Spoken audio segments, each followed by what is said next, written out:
Pour préciser une chose, je regrette que la délégation de la RDC soit parmi les plus faibles, la plus forte.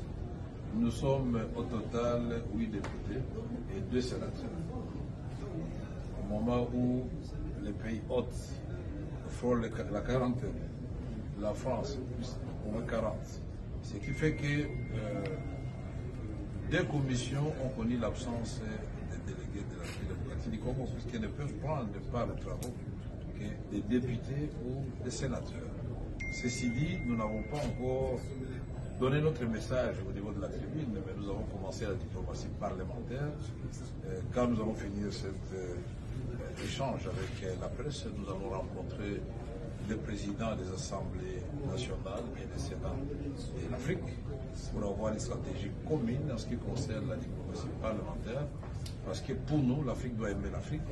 Nous devons éviter l'hypocrisie au moment où nous savons que des pays africains, voisins de la République démocratique du Congo, sont sur le territoire congolais avec leurs troupes et des lances missiles, comme on l'a dit ce matin sur RFI, avec des armes sophistiquées. Rien que les dernières interventions de ces armées qui soutiennent le mouvement terroriste de M23 ont fait des dégâts évalués par les experts des Nations Unies de plus de 500 000 personnes. Un drame humanitaire. Mais le même rapport des Nations Unies parle de plus de 10 millions de morts dans la République démocratique. C'est un génocide oublié. Et nous, en tant qu'élus du peuple, dans le cadre de la diplomatie parlementaire, nous avons l'obligation de dire haut et fort notre désapprobation face à ce silence assourdissant de la communauté internationale. Et nous engageons l'OIF à travers l'Assemblée parlementaire de la francophonie, de hausser les tons et de pousser les pays qui ont une certaine influence sur les agressions de la République démocratique du Congo à prendre non seulement des mesures coercitives contre ces deux pays, mais des sanctions, et de vraies sanctions. Et nous sommes dans la République démocratique.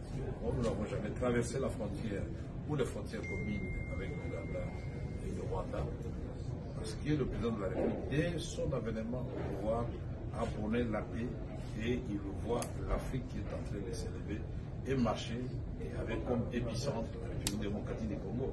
J'avais dit la locomotive. C'est cela le message de la République démocratique du Congo. Il n'est jamais trop tard pour bien faire. Aujourd'hui, nous protestons de la manière la plus énergique, de voir que Madame la secrétaire générale de l'Organisation internationale de la francophonie a parlé des conflits dans le monde en énumérant les pays. Je préfère croire que c'est un oubli plutôt qu'une façon subtile de ne pas citer la présence de troupes rwandaises sur le territoire congolais ou les troupes ougandaises. Mais nous allons, croyez-nous, donner un message très fort demain. Ce message est entendu par plus de 390 participants dans cette salle. Il n'y a pas meilleure tribune que ça, puisque ce sont des élus du peuple de leurs pays respectifs. Ils vont ramener ce message, puisqu'il y a des pays au monde qui oublient qu'au moment où nous parlons, on est en train de tuer dans le Nord Kivu, dans l'Ituri, en République démocratique du Congo, pas par les armées venant de l'Occident ou de l'Asie ou de l'Amérique, mais par les voisins immédiats de la République démocratique. C'est pourquoi nous disons